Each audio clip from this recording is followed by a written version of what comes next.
Thank you. Good evening, and thank you very much for being a part of tonight's show. We've got a bit of an echo there. Welcome to the Football Outlet Show.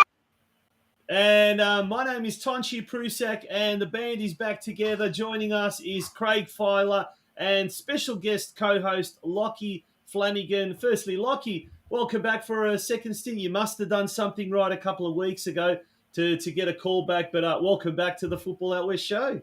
It's a pleasure to be back. I mean, it's not really up to me to decide whether or not I did well enough the first time around. I guess that's at your discretion. But no, thank you. Thank you for having me back. And also, I will say, while I don't have it on this evening, just a note to the viewers to give you an idea of what a great bunch of people that are here that run this show. After my first stint, I did an Australia Cup game with the man I'm now filling in for, Steve Curtin. And at the end of the game, he gave me my very own Football Out West show polo. So I'm not wearing it tonight because it's a bit cold, but I have been wearing it. So thank you very much. Okay. Lovely bunch of guys. It's a pleasure to be here again. Absolute pleasure to have you on board. And Craig Filer, speaking of lovely guys, it's good to have you back on. You had a lovely stint up in Queensland. How was it? Nice little getaway, short getaway. Yeah, very nice, Tom. It's nice to get some sun on your back, and it was we had a lot of fun over 4 or 5 days, and plenty of drink, plenty of laughs, and plenty of sunshine, which is always nice. And it did make me think about moving up to the Gold Coast to Queensland, because the weather was 24, 25 degrees, and it was lovely. And then I came back here on Wednesday, and it was 12. So, but yeah, very nice. Thank you. Perfect weather for winter football. Craig, what have we got lined up for tonight? It is going to be an epic show. We're actually saying it's probably going to be one of our biggest shows. But what's on the cards for tonight, mate? Yeah, look, it's we're hoping it is, Tonch. It's quite a bit of a discussion point tonight, rather than a chalk into somebody around their footballing journey. We've got coming in part one, MPL or head coach of MPL side Port Melbourne, Adam Piddock's going to join us. Port Melbourne having a fantastic season, probably one of the surprise teams of this season. We play some fantastic football, and it'd be really good to get his insight on how the club's being run. Yeah. And then in the second part of the show, we'll have hopefully. Michael Lynch from the Fairfax Media, senior sports writer for Fairfax Media, who wrote an article recently about, I suppose, the decline of the Socceroos, and it's quite a good report where he speaks to a number of footballing people from Australia and beyond. About what's going wrong with Australian football, even though we have qualified for the 5th World Cup. Does it hide some of the things that are wrong within football within Australia? So that'll be a great talking point. And alongside him, we will have the former technical director of Football Australia, Rob Sherman. Rob was a big instigator in putting a report together for Football Australia before he left in 2020, and it'd be good to get Rob back on and have his say on what he thinks needs to change within the footballing landscape, so we don't fall further behind the Asian teams, because it's certainly a discussion point, and I'm sure between the three of us and our two guests, there will be lots of meaningful conversations. There will indeed, and we're going to take a very, very short break, a very quick break. A big shout out to our major sponsor for season 2020, Caroline Springs George Cross, home of the award-winning Georgies on Vista Bistro. Thank you very much to everyone there. It was a great show, a George Cross themed show last week, and a big shout out as well to Josip Zilic, who stepped in to the breach, and he was the guest host last week. Did a wonderful job. Don't go away, folks. We'll be back. You find authentic Maltese cuisine? At Georgie's on Vista, in the heart of Fraser Rise. We have a menu to suit everyone, which includes kids and seniors meals, and a cocktail list that will need you to come back several times to get through. Our specialty nights are a big hit. Tuesday is $20 Palmer night with a selection of Palmers to choose from. Kids eat free Wednesday night. With every paid adult meal, you get one free kids meal. Thursday is Maltese night. Check out the Maltese specials on our specials board. And Friday night we have happy hour between 5:30 to 6:30 p.m. Be sure to book your table to avoid disappointment. Bookings can be made via our website, georgiesonvista.com.au. See you at Georgie's on Vista. You'll find us at Caroline Springs George Cross.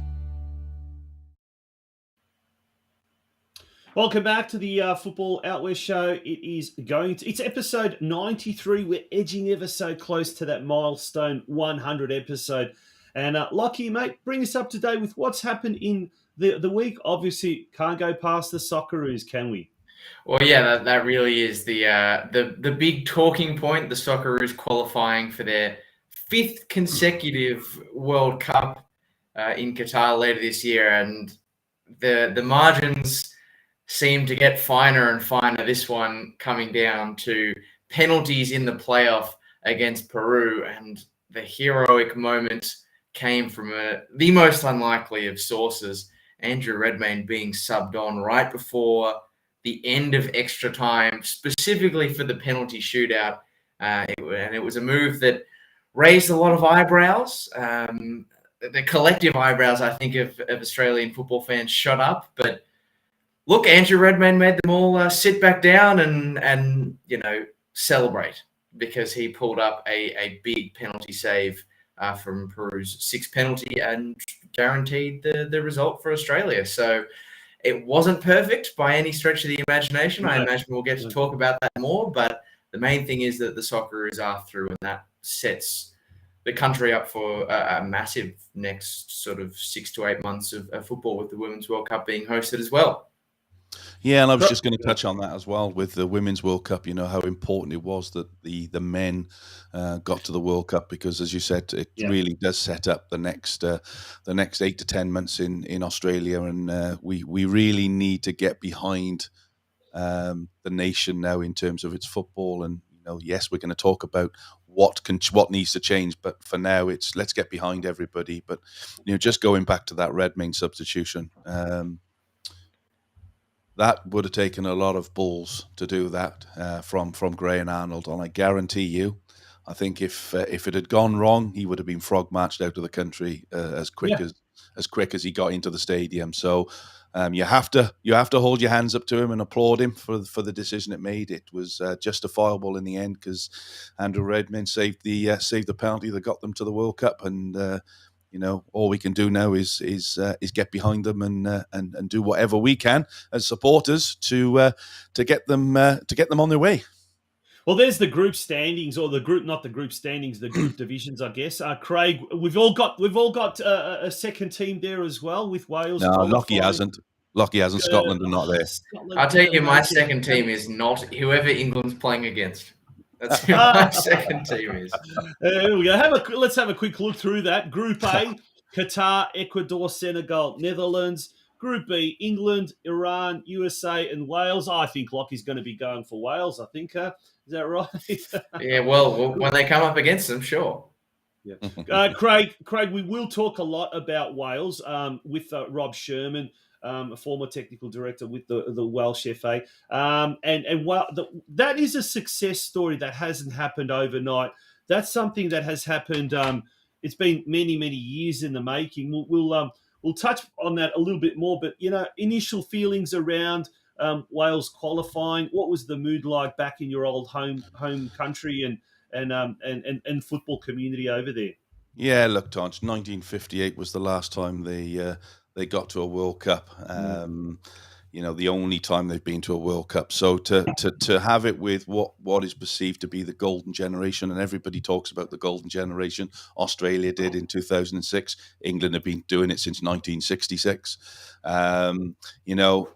For a country the size of Wales, and it's very similar to your homeland of Croatia in terms of population. It's a massive collective result for everybody, and it will only grow. I mean, you only needed to see the if you haven't watched YouTube clips of the stadium and the singing and everything before the game. It's huge for the country, and absolutely, it's almost like a last chance saloon for the the likes of Gareth Bale, Aaron Ramsey, Joe Allen. There's a lot of players in there that have been in that squad for 10, 12 years now, and this is the culmination of a long-term project that you spoke about, which we'll speak about with Rob Sherman later on. It hasn't happened in the last 10 years. It certainly happened in the last 20 to 25 to get Wales to the semi-final of the Euro Championship in 2016, and now getting to their first World Cup since 1958. There are the other groups there, and we're going to just touch on Group D very quickly. Group C includes Argentina, Saudi Arabia, Mexico, Poland. Group E, Spain, Costa Rica, Germany, Japan. That's an interesting group. Group F, Belgium, Canada, Morocco, and Croatia. And Group G, Brazil, Serbia, Switzerland. D, very quickly. Group C includes Group H, Portugal, Ghana, Uruguay, and the Korean Republic. But Group D, Lockie, take us through your initial thoughts of Group D. Obviously, the group with Australia in it. Well, it's somewhat familiar, isn't it? Obviously, two of the opponents in Group D for Australia in France and Denmark, two of the sides we were also paired up with back in 2018 in Russia. So known quantities in a similar sense, although obviously since that time has passed, France are the reigning World Cup champions, and Denmark, I think many would say, have improved. And then the other, sort of surprise packet in the group is Tunisia as well, who sort of take the place of Peru from 2018. And I will be honest and say that I don't know too much about the Tunisian team, but I imagine for the average Socceroos fan, they will be looking at that game and hoping that that's potentially a game in which the Socceroos can get a result. And also, if I'm not mistaken, I'm pretty sure that game is being played at 9 p.m. So to have a 9 p.m. to have a 9 p.m. game in summer, there's going to be some pretty exciting, I think, live fan zones for something like that, especially if the Socceroos were able to get a result. I think Denmark were also a chance in that game too. Yeah, that's awesome. just me though. All right, gents, we've had a quick look at the World Cup qualification. We're now going to be talking about the NPL, so we're going to take a very, very quick break. When we return, it's all about the NPL, NPL2, NPL3, and State League 1 men's competition. We'll also touch on the NPLW and VPLW competitions. A lot of local football coming your way, folks. Do not go away. We'll be back right away.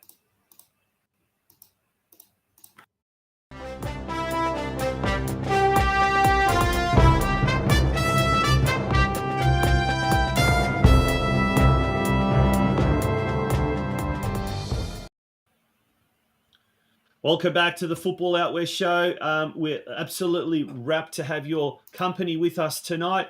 And Craig, let's get started with the NPL wrap. Lots of games being played on the Friday night. We'll start off with the Bentley Greens game and the St Albans game.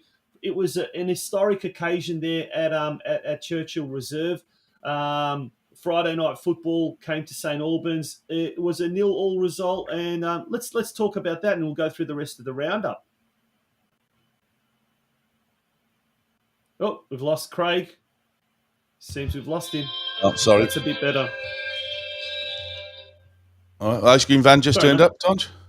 Sorry, what's that? Ice cream van just turned up. No, I think that was actually one of our guests trying to ring me, Okay. and I'm Okay. on air.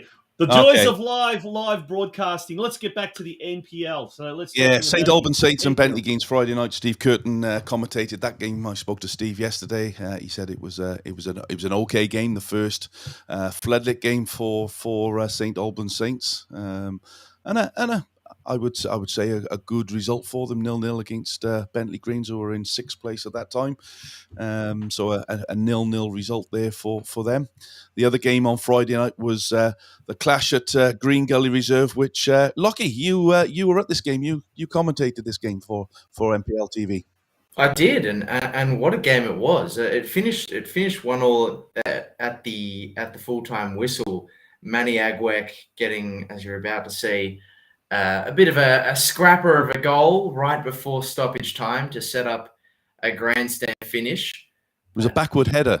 A backwards header. You don't see it very often, and it did come from a breakdown of a cross. But yeah, I mean, it was an inventive finish, and it meant that it was another Avondale late show in a game that, as I said, was just really high quality. The profligacy, the missed chances in the game, probably the only thing stopping this from being a 3-3, 4-3 cracker that everyone's talking about at the end of the season. Because credit to both of these teams, the way Zoran Markowski and Stephen Downs set up their side, so proactive, and it led to a game that was not just frenetic in its energy, but actually really high in its technical quality. Like, one of those games that reminds you how good the NPL can be when teams approach games in a proactive and positive way. And both these teams do that.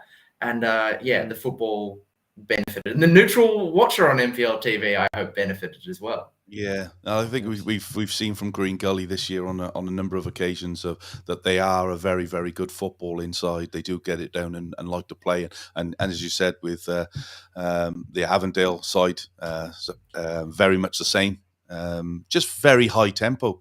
Lockie, you've got some very, very good players within both teams that are capable of doing things with the football that not many can, and I think that's the big difference. There is for me a bit of a gulf between maybe the top 5 or 6 in MPL and then the bottom 5 or 6 in the MPL in terms of their technical ability. Would you agree?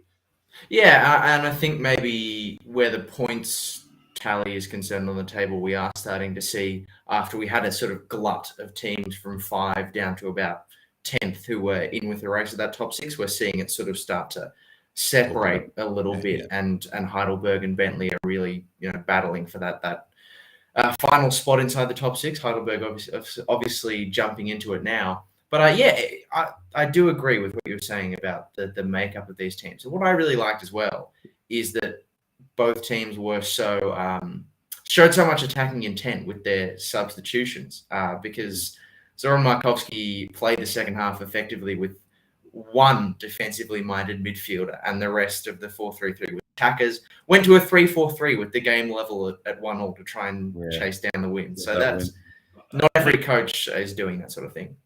Now, moving along to the Saturday game, Dandenong City, an important victory here for them, beating bottom side Eastern Lions. Dandenong are on the way back, Craig. Very important result in the scope of things when you talk about relegation.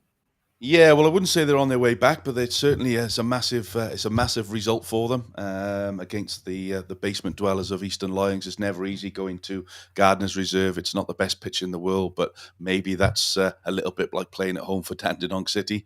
But they got the important 3 points, Tonch, and ultimately, it's not the style of football you play at this season for those teams at the bottom of the league. It's can they get the 3 points, and it doesn't matter how you get them as long as the 3 points come. So it's a massive, massive win for them. Bearing in mind they didn't know what the result was going to be of the team directly above them later on that evening in Hume City, who were up against the league leaders South Melbourne. So massive, massive win for them. We've got some footage of that. But Lockie, in the meantime, Dandenong Thunder against Port Melbourne. And hopefully we'll get Port Melbourne coach Adam Pittick on very, very shortly. But that was also played on the Saturday. Another important game. When we talk about, the top 6 and making a play for the top 6, but also escaping away from that relegation. How did you see that game between Dandenong and Port Melbourne? Well, unfortunately for Dandenong Thunder, I saw it as a quite comfortable result for Port Melbourne. They put in another one of their controlled performances in this game, showing what they could do going forward. There's a very nice goal you're about to see for their second real good piece of team play, finished by Jackson Courtney Perkins, and then just really solid defensively. Kept another clean sheet. I think they've got the equal best defense in the league for goals conceded, and Thunder, for the most part in this game, from what I've seen and heard, just didn't have a response. But yeah, you can see the just lovely interplay here between Sesnick and Courtney Perkins, who gets the cutback and puts it away. I mean, that's just it's a fantastic goal. And to go back to what perfect. You talk about, when you're coaching as a coach, you talk about transition. That's a perfect example of what transition is. You've got the ball, you work it around, and they never touch the ball for 12 passes, and it's in the back of the net. So they're a good football inside Port Melbourne, and we'll be hopefully speaking to Adam Pittard very shortly. The Hume City took on South Melbourne. For Dandenong City, in the scope of things, this was an important game, and the outcome of the result, Craig, South Melbourne just clinical. Yeah, they were on the night. They haven't been over the last couple of weeks. They've been very much up and down, but that's a fantastic finish there from Marcus Schroen, edge of the box, and as calm as you like into the corner. I think they scored goal. Did we miss the first one, Tonch? Did we? Yeah, we missed that. Yeah. There's some sort of technical issue with that first goal. But, and obviously, Alan Webb coming in looked as if it's offside. There was a few offside calls, but you can see the guy on the post there was keeping Alan Webb on, and another resounding result for South Melbourne. Comes in, it's low, it's headed away. And it keeps their place at the top of the league, and keeps those all important points between them and second place Oakley Cannons. Yeah. Before we move on, let's look at that particular game. So this is I think towards the end of, was that the last goal? So, that's the Hume. And then on to the Oakley Cannons versus Altona Magic game. It was a game that the Altona Magic were hoping to really trouble the Cannons, but the Cannons have had a great season this year, Lockie. They just continue on their merry way, 3-0 win over Altona Magic last night. Yeah, and once again, Wade Decker just showing that he doesn't do things in half measures. When he scores, he likes to score in bundles, and he had a hat-trick again in this game. I think that's his third hat-trick of the season.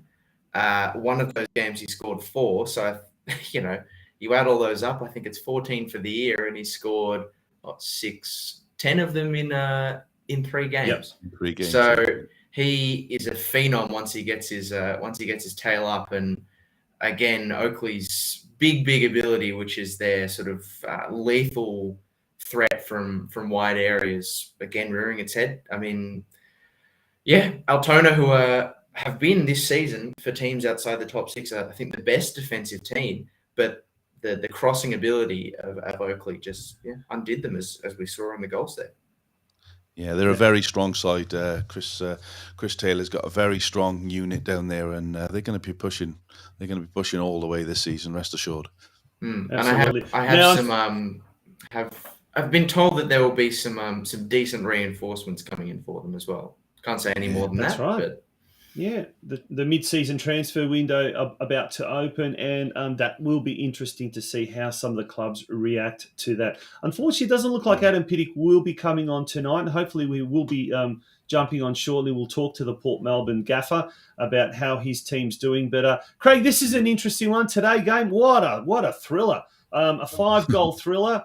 Melbourne Knights versus Melbourne Knights on Heidelberg. Now, you've got an interesting story, a personal story about this one.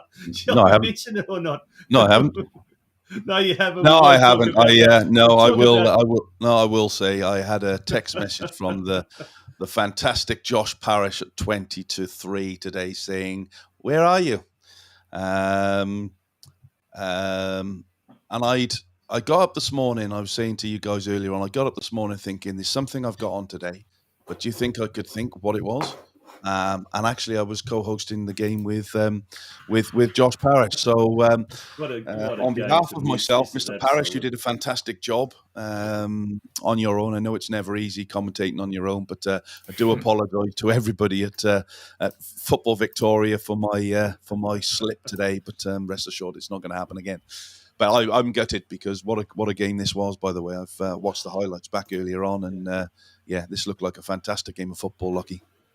Yeah, I mean, it absolutely was. I think the big thing that both teams will, especially Melbourne Knights, will come away sort of ruining a few of the missed chances. Obviously, there was one for Adrian Zara there before he was able to tuck away the rebound, but John Albano at a 3-2 had a really, really great chance to get an equalising goal that would have pulled it back to 3-3. And unfortunately, he wasn't able to do so, but that's sort of been the story of Melbourne Knights season, hasn't it? They've had plenty of games where they've been competitive, they've played well, but they haven't won. And unfortunately for them, that's they've reverted to that type today. And Heidelberg continue their push towards and now into the final spots. And one of the key men in that recent resurgence has been the returning Sean Ellis, who we just saw get a goal. I mean, it's so good to see the Scotsman back. There were some people saying that he was past his best, but I think the last couple of weeks he has shown that now that he's getting closer to full fitness, he's a force to be reckoned with as he was, prior to this season as well. Now, we saw Gian Albano score there, not the night second. He missed an absolute sitter in pretty much the identical fashion. It was easier to miss the ball, to score the ball, score the goal, than to miss it, but he missed it. He'll be ruining that chance. Heidelberg did have a late opportunity, very, very similarly, right in front of goals where they squandered the chance. But all in all, it was a thrilling game, and two clubs that have yesteryear graced the National Soccer League and had won numerous titles. It was a little bit of an insight into what a national second division could look like. But let's have a look at the ladder, gents. Craig, South Melbourne doing really well, pulling away now. But Oakley, Port Melbourne, they're still there. All they need is South Melbourne to sort of stumble a couple of times, a couple of games, and they'll be right there in amongst it all. And we've got our guest for tonight, who's he's in the green room. We're going to bring him on, Adam Pittick. But before we bring Adam on, your look on the state of affairs as far as the ladder is concerned, Craig. Yeah, look, it's very much as it was, wasn't it? South Melbourne, 4 points. That's not a lot. They were a lot. They had a lot more than that a couple of weeks ago. They've lost a couple of games, and Oakley Cannons are there. And Port Melbourne Sharks, our guest of Port Melbourne Sharks, is doing a fantastic job there. Sat on 37 points, just two wins away from top place, and it really does start to open up then. Lockie, I think we were talking just now about that top 6 spot.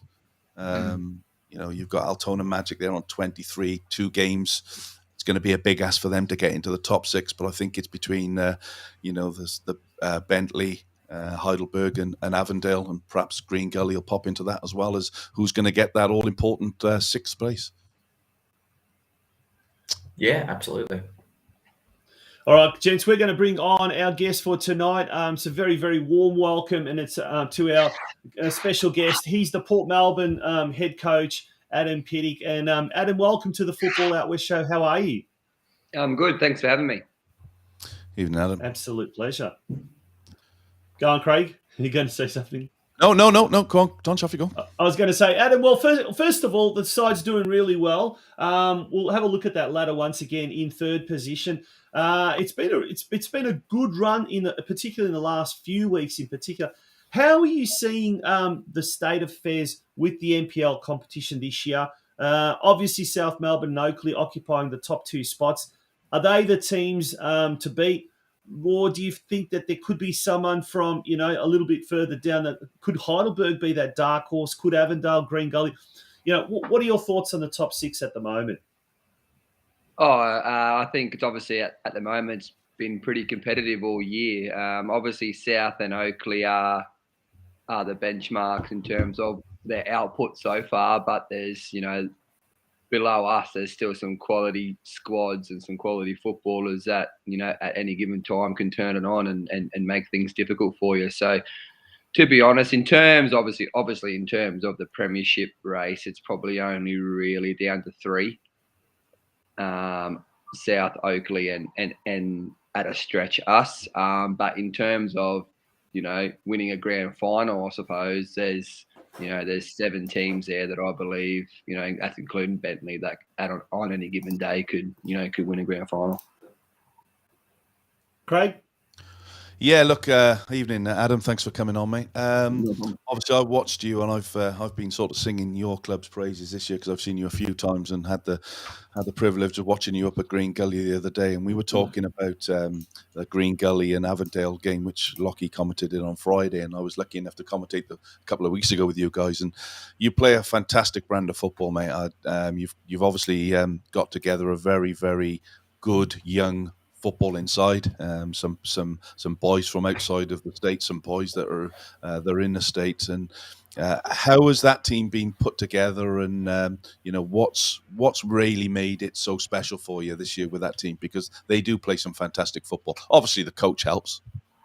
At the end of the day, I can only give them instructions and work on how we want to play. At the end of the day, it's up to the players and the decisions they make on the pitch that brings that to life. But yeah, it's been, to be honest, it's obviously 5 years, but it's been 3 years, if you know what I mean, in the making. Yeah.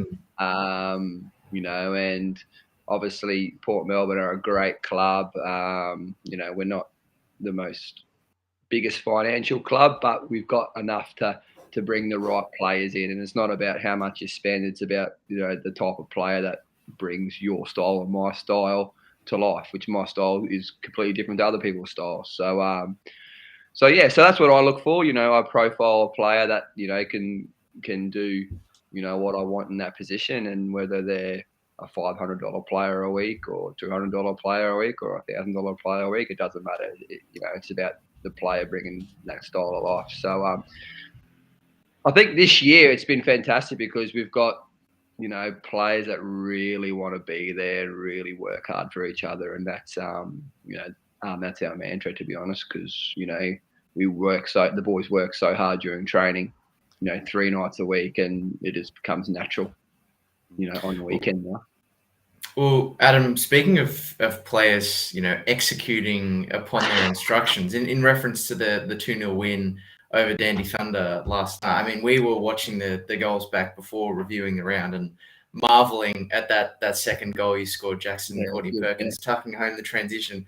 Yeah, in terms of players executing on your instructions, you must be delighted when your team puts together a move like that to seal the game. Yeah, to be honest, it was good. It was good. We spoke about, obviously, it was difficult conditions, so we thought the best part of the ground were in the wide areas.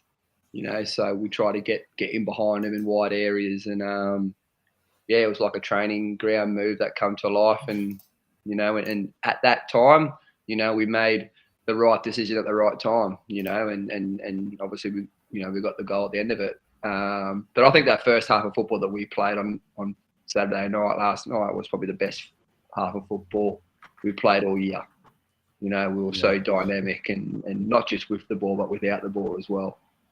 Which is what we pride ourselves on. It was fantastic to watch. It was a bit nervy in the last half an hour when you haven't put a team away, and at Thunder, if they get a goal back, the crowd lifts them even more. So so it's a bit nervy, but the boys held on.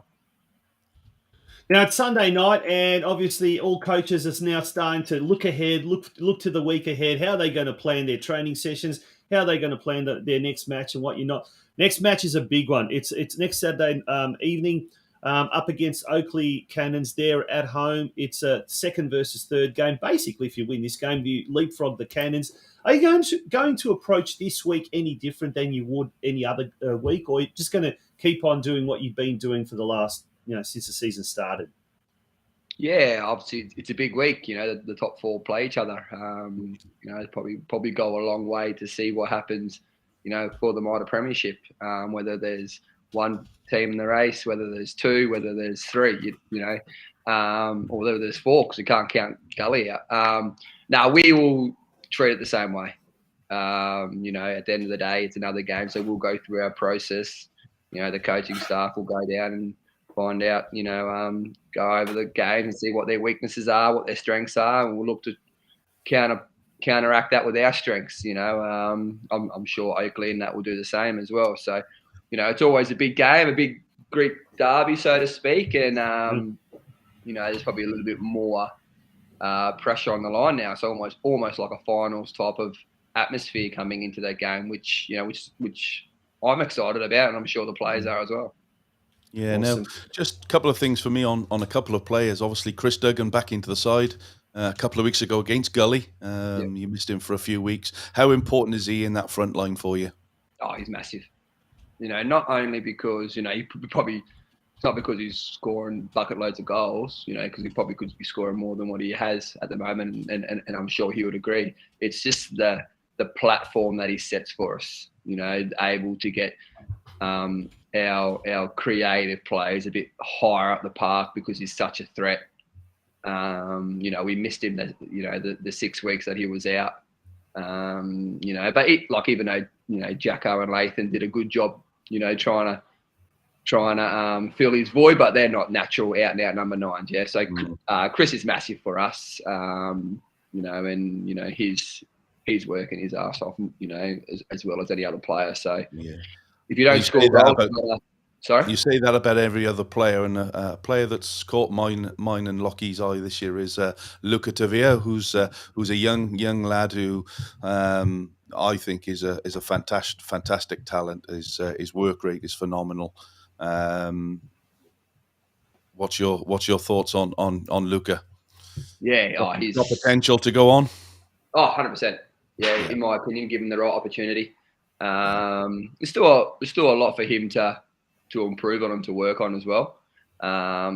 We spoke a lot in pre-season about what he needs to bring to his game, and to be honest, all we spoke about is defense. Defensive attributes, because I believe he's so electric and so got the ability to press, for 90 minutes all the time. And if we brought that out of him, he'd create more chances for himself up top. And he's done well. He's got a long way to go, but 100%, I think he's got the ability, given the right opportunity, to go on and make a profession out of it. Of course, from your point of view, you don't Awesome, want to Adam. go anywhere at this stage of the season, but No, just very quickly, absolutely not. Just very quickly, He's underneath not going that- anywhere until the end of the year anyway. So fantastic, good. Just underneath that, obviously the academy boys. Is there some potential coming through those younger age group, which is obviously a key area for any football club in the present day to make sure that they've got that fluid development pathway underneath. Yeah, 100%. Our 21s are doing tremendous at the moment. And majority of those boys have been long-time players at the club. Not really successful in terms of team performance, but in terms of, playing the way that we wanted to play, because, when they come into senior football, that's where it, really matters, about team performance and team and where you finish on top. So, they've been doing really well, and they push our boys, the first team boys, along as well. Good on you, Adam. On that note, we're going to have to unfortunately wrap it up there. We really appreciate you taking the time out on a Sunday night to talk to us about your team, and wish you all the very best for the big one against Oakley Cannons on Saturday there at home at JL Murphy Reserve. Kickoff there is at 5:30 p.m. Should be a fantastic game if you can get along to it. If not, it will be streamed live. So wishing you all the best for that and for the season, and for the rest of the season as well. Thanks, guys. Thanks for having us on. And wish you guys all the best for the show as well. Thank you. Thanks, Good Adam. on you. Cheers, mate. Thank you. Guys, don't go away. When we return, we're going to do a very, very quick wrap-up of the NPL 2 and NPL 3 competitions, and indeed the NPLW as well. Don't go away. Looking for a space for your next function? At George's on Vista, our function room caters for all types of functions. Milestone birthdays, special religious occasions, work functions, hens or bachelor nights, baby showers, or whatever reason you decide is a good idea to get together with family and friends. Contact our friendly staff who will help you put together a menu that will suit your special occasion. Inquiries can be made via our website, georgesonvista.com.au. George's on Vista, in the heart of Fraser Rise. You'll find us at Caroline Springs, George Cross. Welcome back to the Football Hour show, gents. Let's whiz through the NPL 2, NPL 3 competitions, starting with the NPL 2. Craig, you were alongside me out at Elko Park yesterday, where North Geelong dropped some valuable points.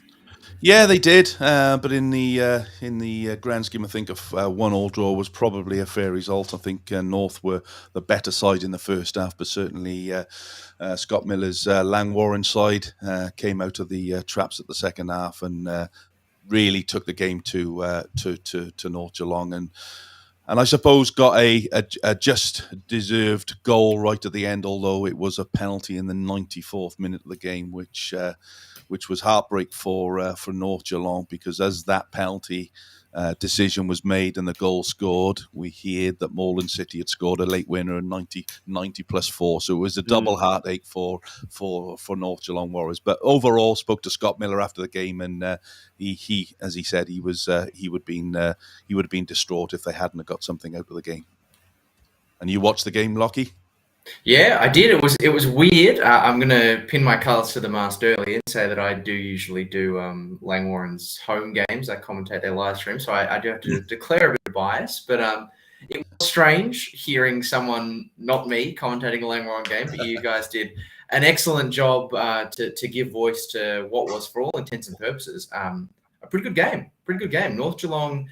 And again, sort of thinking back to the earlier comment about Avondale and Green Gully, they're two teams, North Geelong and Langwarren, that are proactive, positive in terms of what they want to do in phases of possession. And I do think that when they come up against each other, it's not a surprise that their two games this year have been really good, because let's not forget, at Lawton Park earlier this year, they also had a 2-2 draw that was, I can tell you because I was there, a really, really good game. So, NPL 2 games, to be honest, are often rugged. They're not always like that. So very happy for this one to once again be an exception. Yeah, one player that stood out for me yesterday in that Langwarren team, and I did mention it in commentary, was Rogan McGeorge, the captain for Langwarren, playing in an unfamiliar role, I think, as a centre back, Lockie. But he was my man of the match yesterday. I thought he was rock solid. And certainly used his experience in that back line yesterday. Yeah, absolutely. I mean, needs are as needs must, because Langwarren did have a few central defenders out with injury, and he's not the tallest player for a centre back. I don't think he'll mind me saying that, but yeah, he does an excellent job of marshalling those around him, and also distributing long passes from deep is a real skill of his. He's almost like if you'll forgive me to make a cross-sport reference, almost like a quarterback in the way he's sort of able to sit in front of the player ahead of him and pick the right pass. Really, he's been a really outstanding player across 2 seasons now for Langwarren.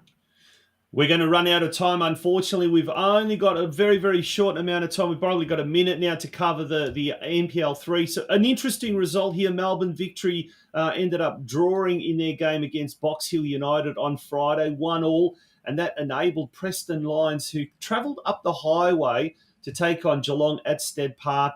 They defeated Geelong 1-0. Chris Davies, the goal scorer there. Our man Josh Parrish called that game as well. He's been a very, very busy man, Josh. Lockie, this is an interesting one, because Preston Lions have now jumped back into second position. That's the automatic promotion position, and then the other two are kind of going to the qualifiers. But it's an interesting competition, interesting league, isn't it, this one? Yeah, and look, even despite the fact that Preston are now into that top 2 spot, they're still level on points with Victory in third after their shock result against Box Hill, and Western United are not far behind. Even Nunawading City are having a really strong sort of close to the season. If they continue that, teams above and drop points, they might even be in the mix. But look, Preston, if you listen to any of the party line coming out of them, they'll say they've got 9 finals left. They declared that sort of X amount of finals left mantra about 2 games ago, and they've won them both. So if they can continue that, they will. They should be an NPL 2 team by the year's end. Yeah. Apologies. Or better. Yeah, that's right. Yeah, apologies to everyone. We haven't been able to get through the NPLW, the VPLW, or the Men's State League 1 competitions. We just ran out of time. We had a very, very good NPL analysis today. How good was it to get all those goals, Craig? Well done to you, actually, for sourcing that and to No. I'm not going to take the credit. I'm actually going to pass that on to our learned friend above us, Mr. Lockie Flanagan, who actually like a few weeks ago, and it does make a massive difference. So that's absolutely Flanagan. And that's something we hope to have every week, where we're going to have all the goals, at least all the goals. So if you end up in a game that's 0-0 like St Albans and Bentley Greens, unfortunately, we're not going to be able to have you on. Folks, thank you so much for joining us for this first half. The referee has blown his whistle. It's halftime. We're going to be taking a very, very quick break. When we return, it's time for the second half. The press box, folks. We've got 2 massive, massive guests. Former Football Australia technical director Rob Sherman, and the reason for tonight's show, he's the head soccer journalist for the Fairfax Media, Michael Lynch. He'll also be joining us. He wrote a really good article a week or so ago, and that's going to be the basis of our discussion in the second part of the show. Don't go away, folks. Grab yourself a quick drink. Go to the toilet if you need to, but be back in about a minute because it's time for the press box. Don't go away.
Good evening and welcome to Craig. Good evening, welcome to the second half of our show tonight, the Football Out West show.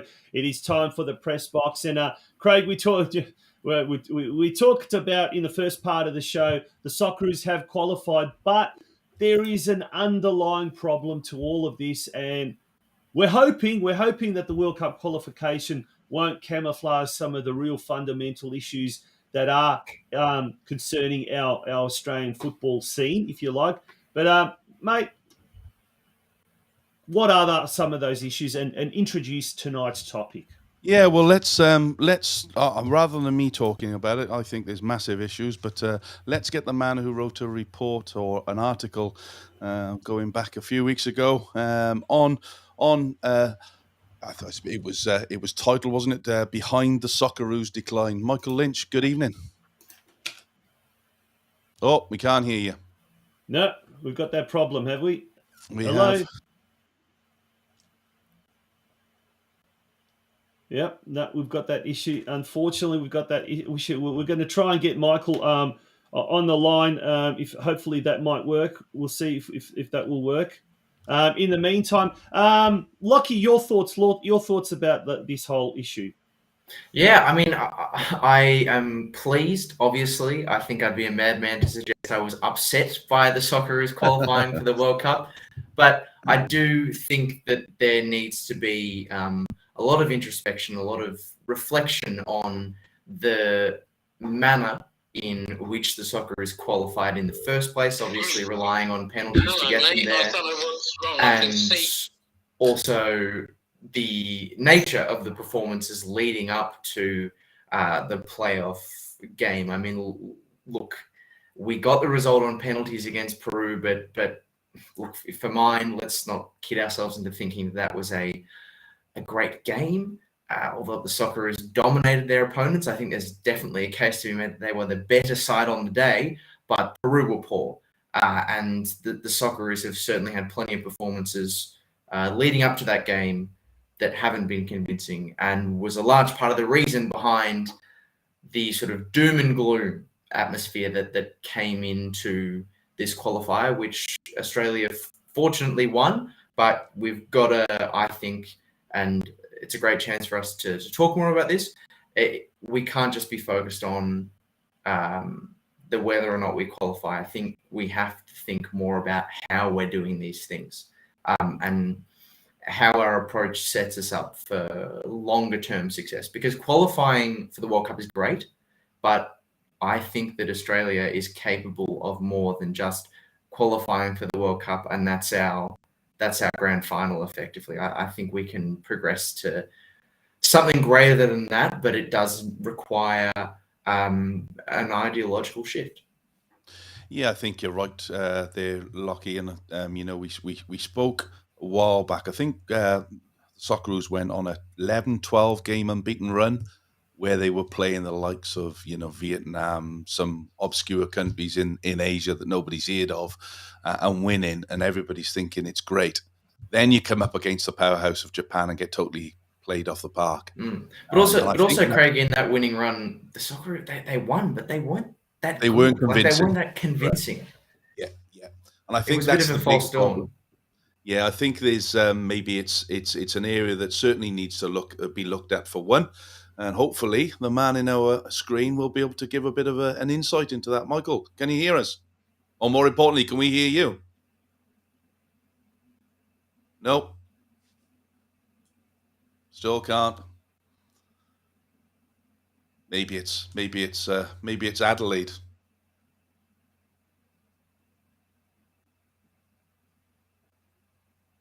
No, we can't hear you.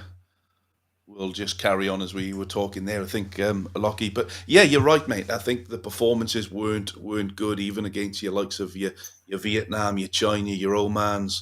We struggled, and really struggled to get anything from those games. And certainly the Japan game that I look back at, we were poor that night. But taking nothing away from Japan and Saudis, it seems as if they've got now a bit of a head start on Australia, whereas if you probably go back 10 or 15 years, they were non-existent. You didn't hear from them. So what's changed in that time, do you think? Well, it's a mixture of things. I think it's important to mention that not only have certain misgivings in Australian football led towards this decline, it's worth mentioning that a lot of Asian countries have invested really heavily in improving their footballing programs, in improving their youth development, and that's part of the reason that the gap is being bridged. But I do think there's an element of complacency that has set in Australian football, and some deficiencies, I think, in terms of what we prioritize in. It's not just about how much we invest into youth development, but it's what kind of qualities we're prioritizing in the young players we're bringing through. How does that link to our tactical approach? Because I think one of the reasons that Australia has also run into a lot of difficulties, even getting wins against teams against whom they weren't that convincing, smaller Asian countries, has to do with our difficulty in possession.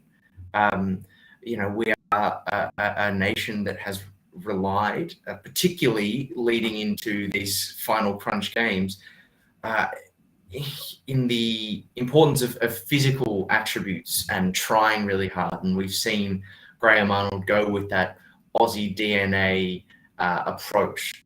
And my concern is that when we prioritize grit and determination above all else, we're sacrificing some of the technical quality that you need when you have the ball to break down, Asian teams who play in a very compact style. And maybe the answer, or maybe the luck has broken our way on this occasion, but it doesn't always work. Hope is not a reliable strategy for qualifying for the World Cup. And Okay, guys, expecting just 1 second. I think just 1 second, gents. I think we may have Michael on the line. Michael, can you hear us now? Yeah, I can hear you. Can you hear me? That's the big issue. Yeah, we got you, Michael. Oh, right. Well, that's something, isn't it? Hey, we got a result of sorts. A bit like the Socceroos, really. In the end, we got where we got it. We needed to get. Michael, thanks for joining us. We really do appreciate it. The technical issues. Now, first of all, let's talk about that article. So the article you wrote, there it is, from Kings of Oceania to Asian minnows behind the Socceroos' decline. Look, there were some really interesting people that you had on there. John Aloisi, Simon Colosimo, Ron Smith, Australian Player Union boss Bo Bush, Lou Sticker, Nick Galatas as well. Out of all of their comments, which was the one that I guess most resonated with what they had to say about the decline of the Socceroos in Asia? Well, I suppose basically the common theme was they were all saying that Australia is just not producing the calibre and quality of players that it was 2 decades ago. Now, you can say the golden generation were outliers, and every country, you know, has a period when it sort of has a kind of confluence of circumstances where some good players come together. You know, in the 90s, Denmark had a great team, you know, won the Euros in 92, in the 86 World Cup were great. Haven't sort of hit those heights since. I remember 2014 covering the World Cup in Brazil. Costa Rica, I think, topped a group including Italy, Uruguay and England. And they had a sort of group of players who all came together. So you do get this from time to time. But I think in general, the kind of overarching message was that the development systems as currently constituted aren't working. That a number of the players probably were, in a way, a little bit too comfortable. That the A-League had been really good in that it established a professional setup, but it also gave players a safety net that if they didn't succeed in Europe, they could always come back and, you know, be quite comfortable back here, which wasn't the case, you know, 20 years ago, 25 years ago, when that golden generation were heading off to Europe. They knew that if they didn't make it there, it was a life of semi-professional football, if at all, back in Australia. You know, and they were two of the key factors, I think, that came through from that. And, you know, but I don't think it's necessarily an issue just in Australia. The other message that I was getting from coaches and people were that a lot of the time the hunger just doesn't seem to be there across the Western world in many ways. Now, you can say, well, that's not true. Look at Germany, look at the big European countries. But you've also got to realise that in some ways it's a question of critical mass and scale there. And football is the only sport that's played essentially in most of those countries. So they're more likely, even if the hunger isn't there and too many kids are playing PlayStation and not bothered in the way that kids were 20 or 30 years ago, you still, because you've got just a bigger number to work from, you're still going to get enough. You know, you only need a squad of 20, really, don't you? Top players. You can win a World Cup with a squad of 15 top players. And that seemed to be the kind of message. There's a bit of jumbling going on there, I know, in what I've said, but you asked me what the key takeouts were, and they were probably the three. Lockie? I mean, the article, it makes a lot of mention to this idea of obviously mental toughness and lacking resilience, and part of that is related to the A-League providing something of a safety net. Do you subscribe to that ideology as well, Michael? I mean, how do you see what the A-League has provided for young players, and has it changed their mentality? Have we lost that killer instinct in Australian footballers? Well, that certainly seemed to be the message from those who were there and who I spoke to, and some of them are actually coaching or have coached the current generations of players. So perhaps the A-League has given, it's sort of lifted the boats in the sense that there's a professional league and players can earn a good living by not going away anymore. But perhaps for some of them, not all of them, but for some of them, yeah, maybe there is a lack of toughness and resilience. Look, I'm an old bloke. You know, I'm in my 60s here. I do have sons in their 20s and that. So I am au fait with the younger generation. They do think differently to the way that I did when I was in my 20s.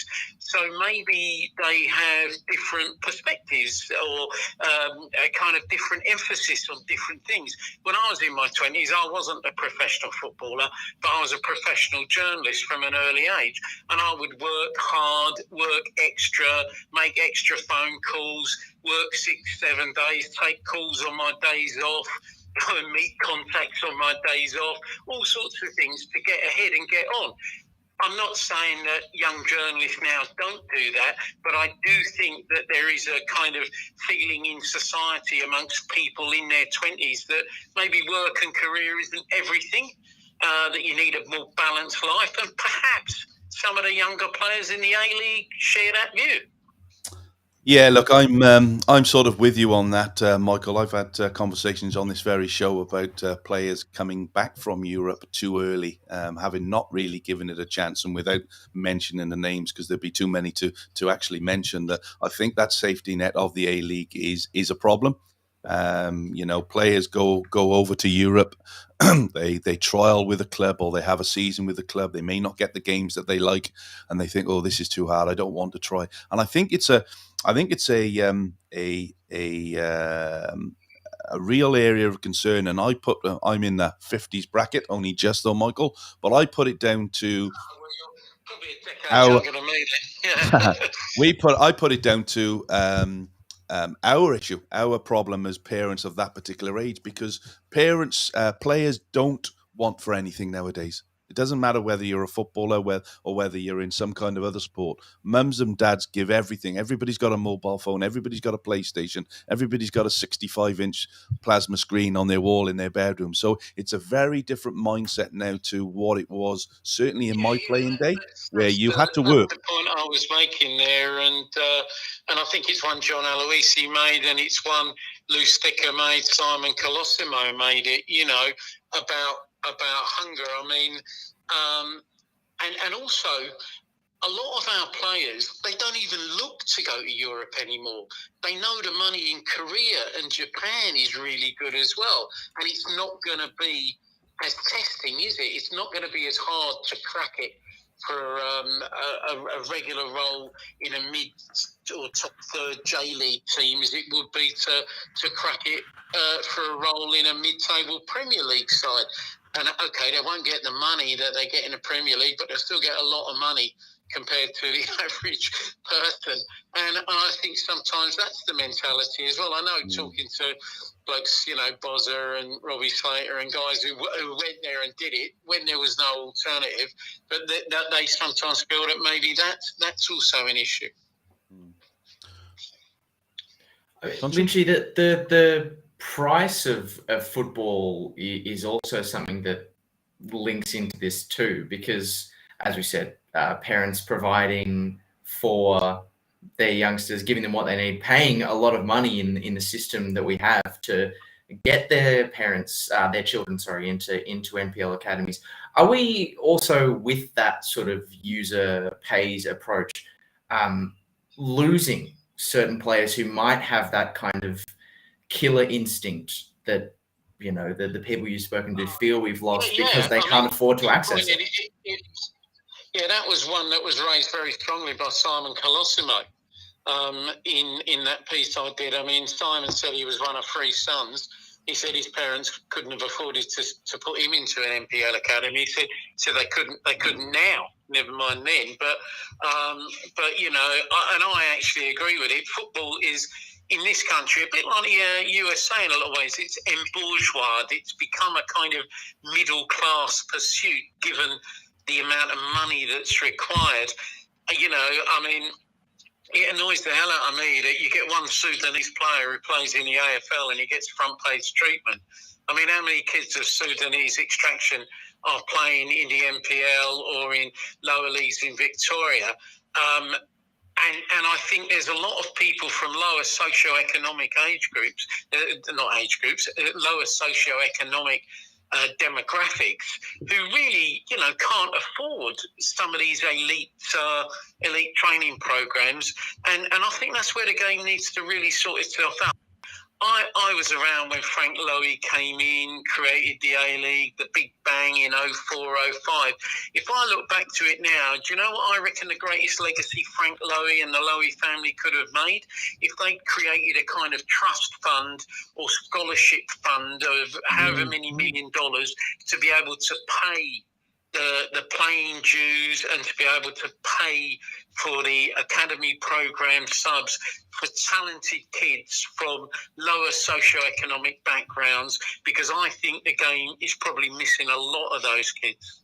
Yeah, well, as you know, Michael, back in the UK, those academy kids do not pay any football. In fact, when I was playing, even at a good standard back in my early days, we were paying $10 subs a week. So we actually had to pay for the privilege of playing football, and that's, I mean, if that happens, the number of players playing football would increase massively, I would have thought. But it is a stumbling block, isn't it, on the likes of you've got. I remember those dirty days playing at Wormwood Scrubs on a Sunday morning when you're half hungover. You're paying a couple of quid in subs, and then the treasurer nicks it all and goes and puts it behind the bar anyway. Yeah, absolutely. All right, this might be a great opportunity to bring our next guest on as well. Michael, thank you for joining us. We're speaking to a senior football journalist from the Fairfax Media, Michael Lynch, but we've also got someone who's well known to the show. He's been on the show before, and it's an absolute pleasure to welcome back to the show Rob Sherman, former technical director of Football Australia. Mate, it's great to have you on the show, and how are you? How's things, first of all? Good, thanks. Hopefully you can hear me. Yes, we can. Yes, we can. Oh, that's okay. No, it's great to be back, and thanks very much for the invite. All is well here in New Zealand at the minute, so yep, looking forward to the conversation. So you're out in New Zealand at the moment, yes, Rob? Any plans on? Yes, any plans on coming back in Christchurch? Any plans to come back into Australia? Well, I'd always love to come back. I've got a real affinity to Australia. Don't know why, to be honest, but I do. I had a season there in 82, 83, and for some reason I count myself as an Aussie. So a Welsh Aussie, but there you go. Very good. Now, Rob, you've read the article by Michael. Michael's on the line as we speak. What are your thoughts about the article, and what are your thoughts about some of the contributions by some of the luminaries from Australian football, past and present, who certainly have got their opinions on what is wrong with the Socceroos at the moment and the reasons behind their decline in Asia? Well, I think just the first point that was raised about the mental toughness and the resilience, I tend to agree that it can be very comfortable. Ultimately, I think the two things jump out to me. First of all, there was the under-20s rule and now the under-21 rule that you have to have 3 on the roster, and then you have a minimum wage. So they jumped straight away to say 60k or whatever the minimum wage is set by the PFA. Well, it should be the minimum wage, as in the national minimum wage. Therefore, if I don't get a deal at Victory, say, I put myself in the market with someone else. And it becomes the hardship or the reality of professional football becomes much more apparent. And I don't think there should be any limit on the number of players. In other words, the fact that 3 have to be on the roster. At 22, I might not be ready, so I keep moving till I am ready. I get the gig and then I'm off. So in other words, we've made it comfortable. And I do think the league potentially, in some cases overpays players in terms of market value and in terms of global value. So I think there's an element of truth in that. I do think that also, as Michael touched on, it's endemic with the current generation that their motivations are different. No two ways about it. The days that the golden generation would have accrued thousands of hours of street football and playing with their mates, that's gone. That is completely gone. And so you're dealing with a different human being completely, and therefore we need to really drive intrinsic motivation at grassroots level and the like to get people to be intrinsically driven. And and unfortunately with the modern parent, there's also a lot of they want their children to be famous, and I think we sort of the nicest term, we blow bubbles. Do we far think too that often. do we think that players nowadays, Rob, and Michael, are entitled because they pay their $2,000 MPL registration fees, that they feel entitled to play, and all the nonsense that goes with that? Is that a big issue? Michael? It is for me. Sorry. Well, I don't know if the players feel it. I suspect their parents feel it if they're shelling out thousands of dollars in subscriptions to be part of academies, and their kids are on the bench or not playing very often. I imagine, again, this is all really, it's a generation of parents below me, really. But from what I see and what I'm told and what I hear, there is a lot of input, and they're all sort of, making their opinions felt very much that we're paying a lot of money. We should be getting just as good a go, even if their kid is maybe only got half the ability of another kid. And, the thing is, the kids know. I remember when one of my sons was playing in a team, and there was a lot of pressure in the last game of the season to play 3 or 4 boys who hadn't had a lot of football, but this particular side he was in, they needed to win to finish top 2 or something and get promoted. And the kids themselves, the 3 who were going to start because they hadn't played much, they said at one point, no, we'll go on the bench because we want to win this game and we know the other boys are better than us. So the kids themselves know it. They did then anyway. That was 15 years ago. I don't know whether your typical 14-year-old now would do that, but I certainly feel, in answer to your question, that there is a degree of that user pays mentality. I'm paying a lot of money for this service, and I deserve to get value for my money. Yeah. Rob, your thoughts? Well, I don't disagree. I think the thing is that when you're investing like that, you are investing in a service and you expect the service, and quid pro quo, etc. I mean, ultimately, when I was at the Victory, for instance, we went to a non-user pay, so the kids didn't pay, none of the players paid. I don't know what the situation is there now, but that was the case for 3 years at least, because we were investing in the player. And that ultimately, the irony is that predominantly the A-League are going to produce players for the MPL. The reality is that 0.02% of players earn a living, 99.8% don't. So actually in youth development, you're developing players for someone else. That's what you're doing. And MPL will find that in their own right as well. But I think the thing is that, touch on something Michael said there around, the fact is that we need to look at a long-term development process as well. So promotion, relegation in youth football means that what you do is you select performers. You select people who are ready to win you the game now at 13, not the players with potential. Mm-hmm. And so there's a whole raft of issues that lie into why it's very important to have an academy system where you have competitive games, admittedly, but actually the results are meaningless. They don't actually indicate potential. They indicate current performance. And then national teams can be a big deflector as well. You can do really well in an under-17s because you've picked mature players, but you might have left out players or not even looked at players who have more potential.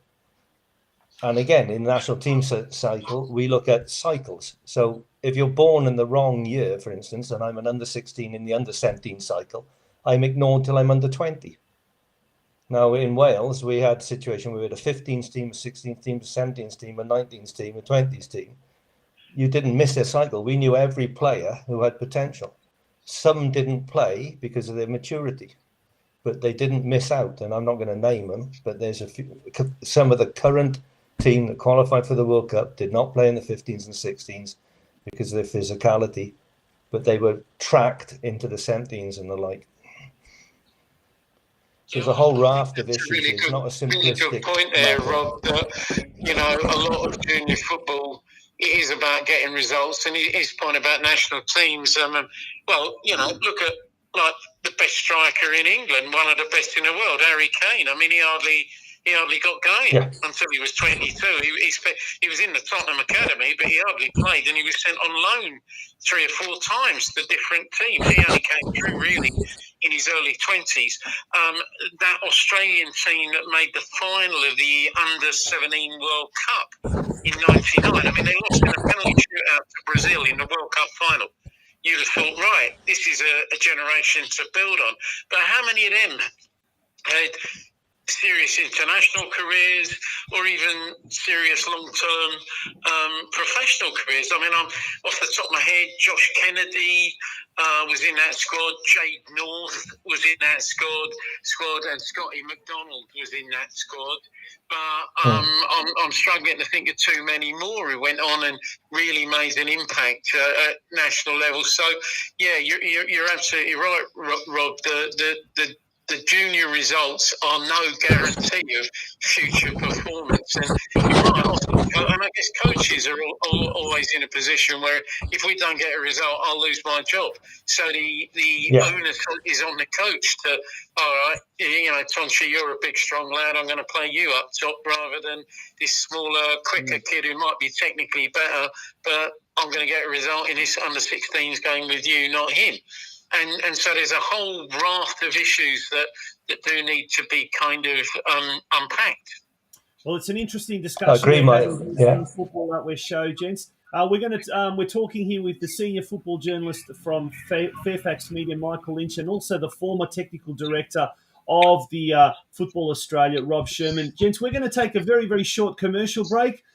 Thanks to our major sponsor this year, Caroline Springs George Cross Football Club. When we return, we're going to continue this.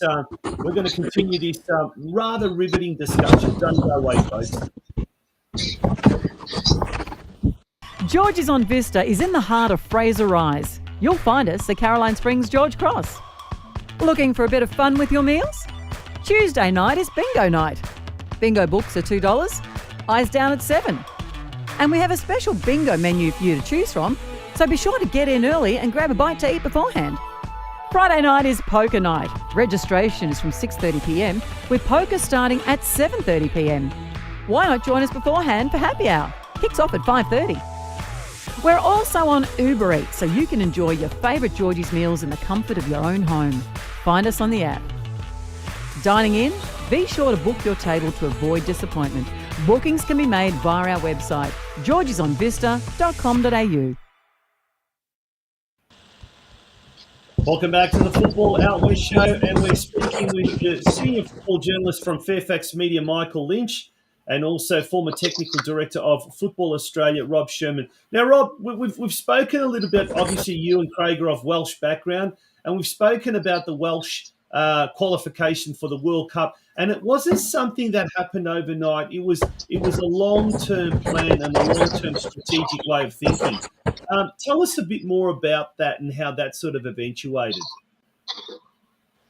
Well, it was initiated by Jimmy Sheldon, and obviously Jimmy had a history in Australian football as well.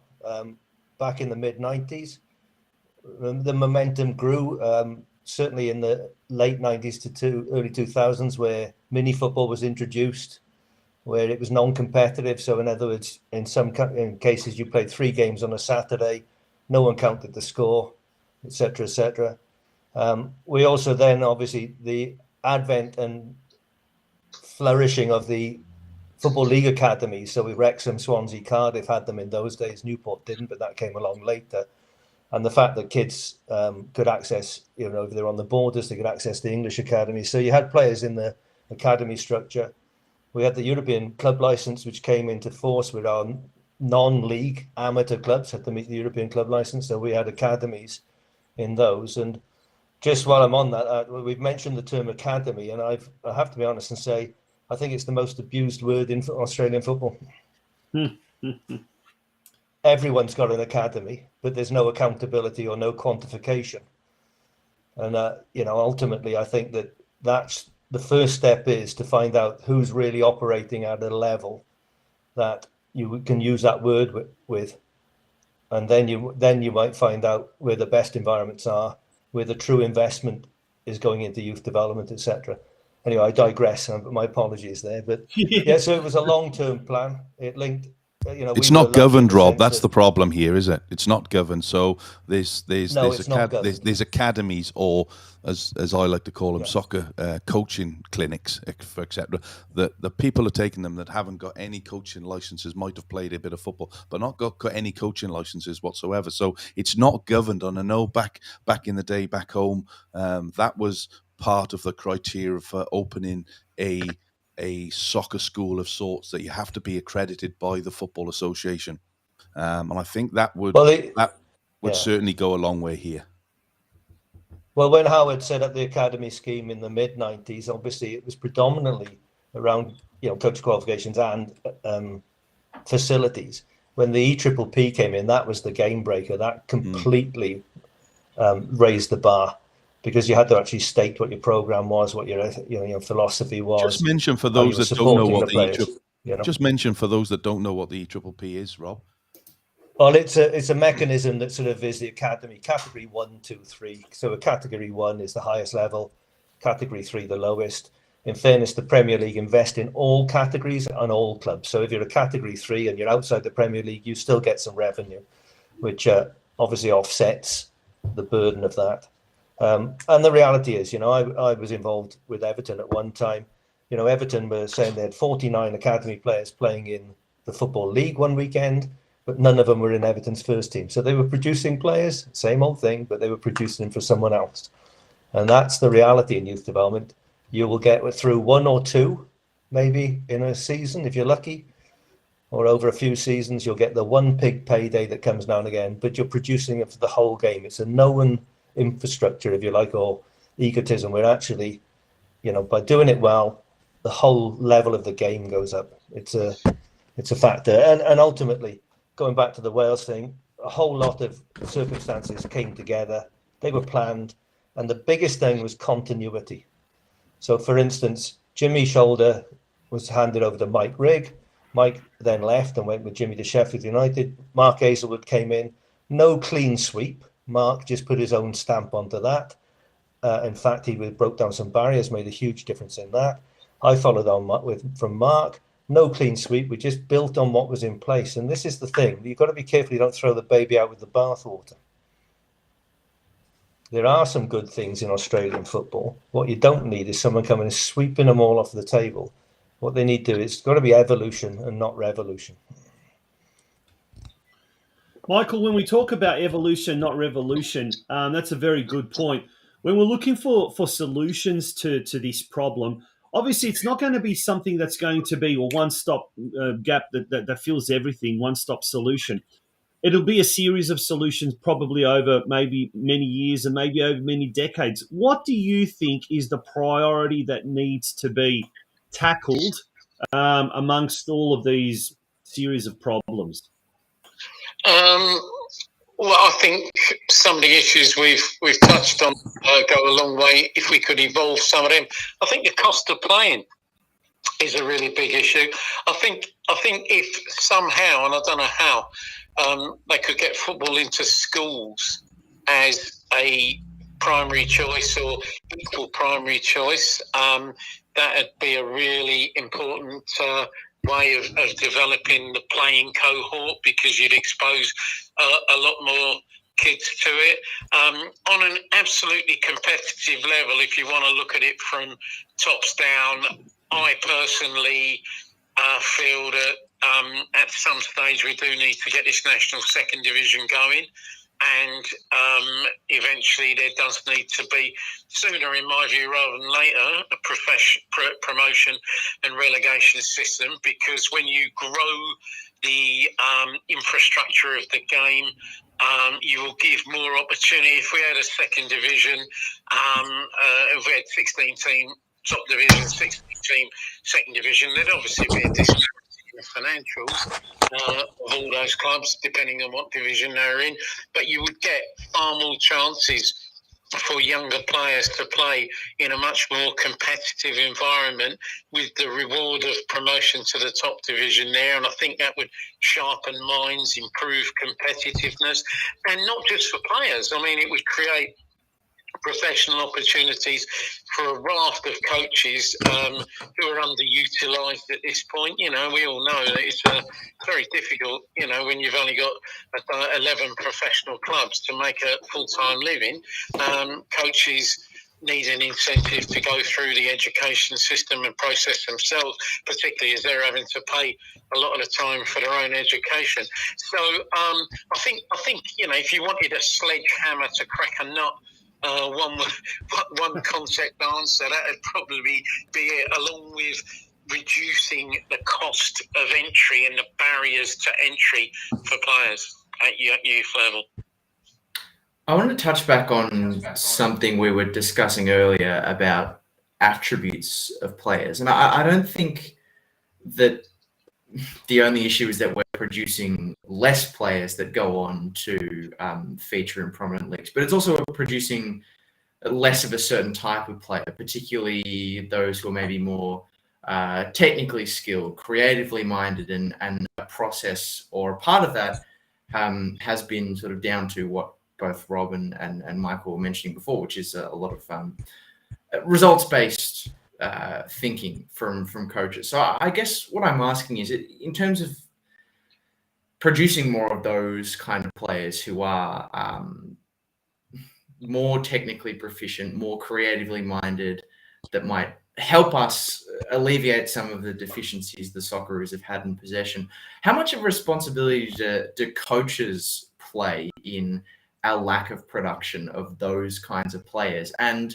if they have done, what can actually be done to stimulate the development of more players with those sort of technically proficient attributes that you could make the argument that Australian football is currently lacking? Shall I answer that? Or have a go?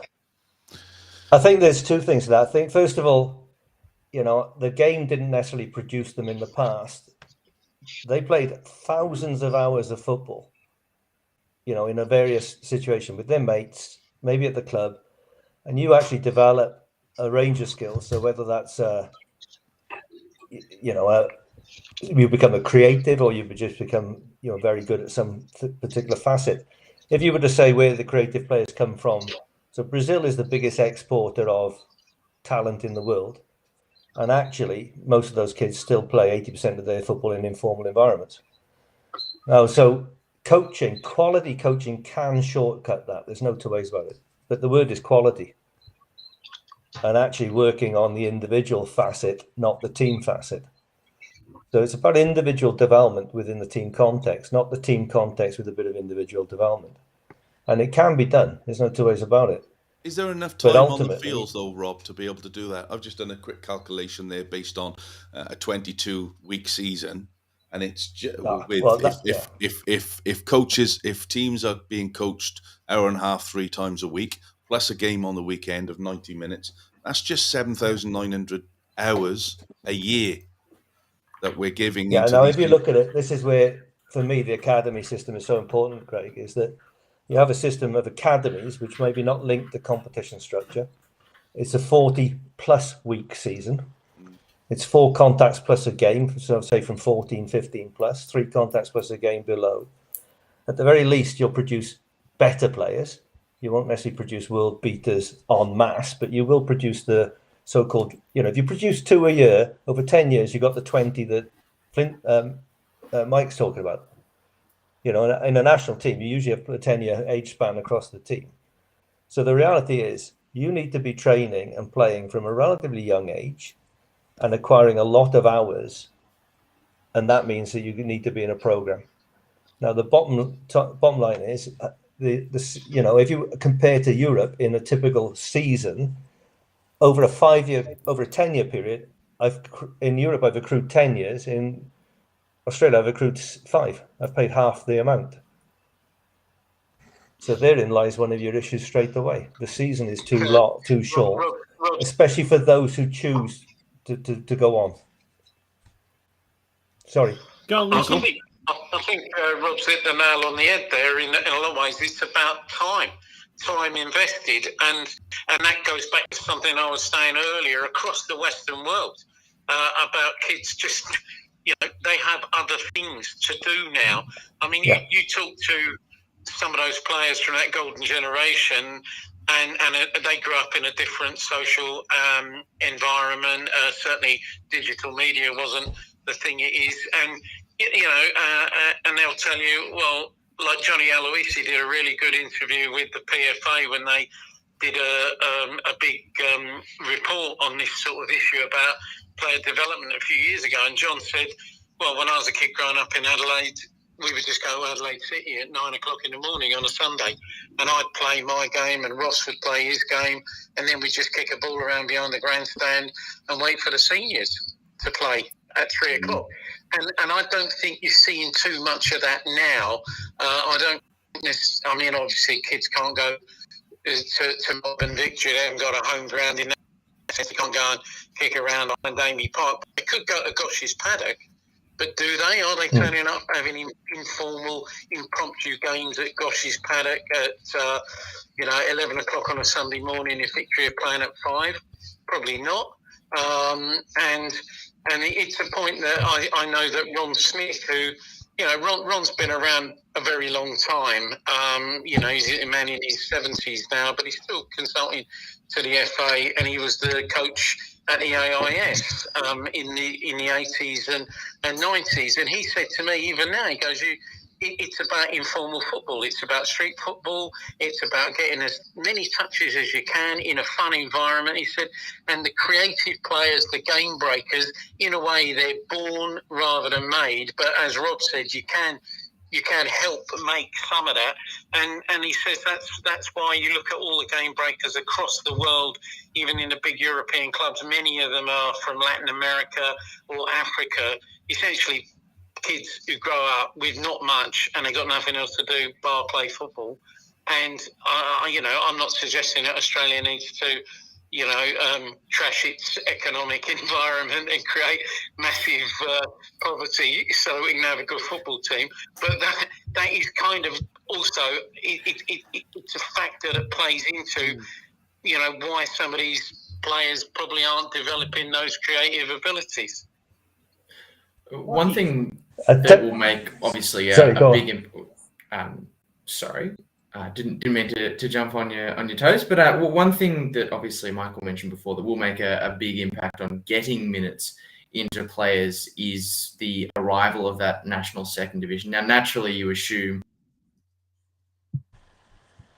there will be more opportunities for you. A lot of different models and methodologies that have been floated as to how best that league can be executed. And sort of a question that I want to put to both Michael and yourself, Rob. One of the things that has been floated as part of that is the inclusion of academy sides in a national second division. How do you feel to that sort of proposal? Is that something that we need to do, or is just the appearance of a second division with the best of the best in the NPL enough to get more young players playing? I think maybe, in my opinion, the second tier, or in fact, if you could call in that professional football, under professional football, then there needs to be a minimum requirement for youth development and the women's game. You can't divorce the two, but ultimately a minimum requirement that you have to have a category that meets a certain standard. Otherwise, you're just in a situation where, again, the focus reverts to just this season, this season's team, and then it's the cycle of go and pay through the nose for players, etc., on a cyclical basis. And I think that's not healthy for the game. It might be what some of the second division owners want, but it's not healthy for the game. Gents, unfortunately, we've run out of time. We're going to have to probably cut it short, or not cut it short. We've already gone into extra time. Gents, we really appreciate this, and I think we've just touched the tip of the iceberg. Michael, we'd love to have you on the show again next week for part 2 of this conversation. Likewise, Rob. I think we've as I've just said, I think we've just touched the tip of the iceberg, and there's so much more that needs to be analysed and delved into it. Michael, Rob, would you guys be willing to come on the show again next week, and we'll continue this conversation? Yeah, happy enough. I don't know what my diary's like, but if it's clear, I'm happy to make some time for you, chaps. Awesome, Rob. Yeah, no, I'd love to join the conversation. Awesome. Yeah, we got a week to sort out your microphone as well, Michael. Yeah. Yeah. Absolutely. Gents, thank you for joining us tonight. We really do appreciate it. It's been a riveting conversation, and certainly one that we can see by the chats and the comments in the comment section has really captured the attention of a lot of our viewers and listeners. Gents, thanks once again. We're going to have to leave it there, unfortunately. All right. Good luck. Good night. All right, we'll speak to you both next week. Thanks again. Thanks. Good night. Gents, that was an awesome conversation. We've run out of time. We've really gone well over time. Lockie, thank you for joining us in. We'll have to get you on next week as well, mate. You've done such a good job, but we're going to have to get you on next week. And next week we'll probably have we might even have a little bit of a presentation about what we're talking about. But really interesting conversation. Last words, Lockie, first of all to you. Yeah, I mean, always great to listen to people like Michael and Rob who have been around the game for such a long time, and I think Lynchy in particular had some good insights, things that I perhaps haven't considered before, and I hope that's a sentiment shared by everyone who's watched as well. But yeah, it's been a pleasure to chat about it. Craig, any last words, your thoughts about tonight's conversation? No, it's great. I mean, like you said, Tonch, we haven't really even started. There's so much we can talk about. We did try and get John Aloisi on. He was all for coming on tonight. Unfortunately, he was flying out to Europe for a well-deserved holiday this evening, actually. But look, we've got Rob and Michael, and let's get them back on next week. And if any of our listeners do have any questions, drop us a message on Messenger on Facebook, and we'll try and do our best to get them answered next week. But plenty still to talk about. Absolutely, good on you. Thank you very much for joining us on tonight's Football Out West show. It was an epic episode. We've got some big shows coming on throughout the week. Tomorrow night, it's the Geelong Region Soccer Show. Steve Curtin will be back alongside me there. And we've also got a big Oscrow Soccer Show episode this Tuesday night. The Geelong Region Soccer Show is on at 8 p.m.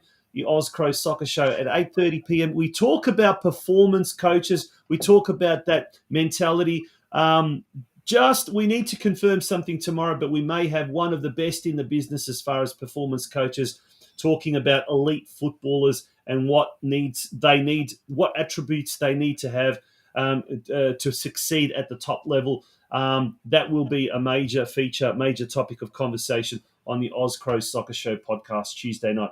Folks, thank you once again for being a part of tonight's show. We've had to rush it, unfortunately, but we've gone well over time. Until next Sunday night, gents, good night and have a great week. Thank you. Bye-bye. Farewell.